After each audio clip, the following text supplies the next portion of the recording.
Find the distance between the following points. And the first one I'll do using the formula. Remember, the formula is d is the square root of x2 minus x1 squared plus y2 minus y1 squared.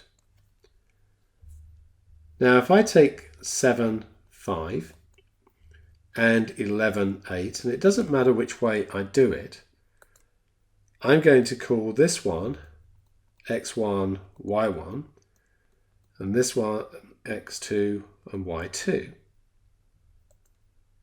And then we'll substitute it into the formula. So my x2 value is 11, so I'm going to go 11, take away 7 squared. My y2 is 8, take away y1, which is 5 squared.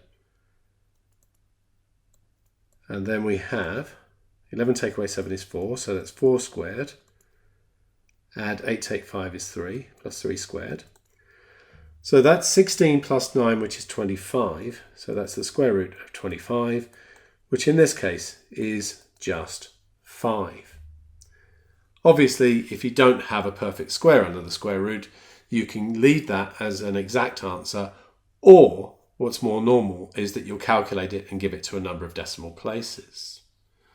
Now for the second one, I'm just going to use the principles and Pythagoras' theorem rather than the formula. You can try it by the formula and see if you get the same answer. So what I'm going to do, I'm going to say, okay, let's suppose negative 2, 4 is here. Negative 7, negative 8 would be to the left and down from there. Just think about your coordinates. Although it's not actually important, you could have drawn it anywhere and you'll get the same result. And then just form a right angled triangle. Now, if the x-coordinate here is negative 7 and this one is negative 2, it should be clear that the distance there is 5.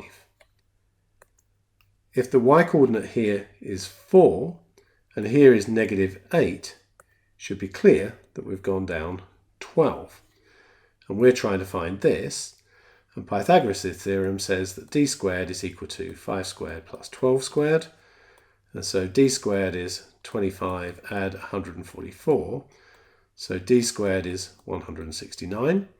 And then d is the square root of 169, which is 13. So you can do this either way. You can use the principles or you can use the formula.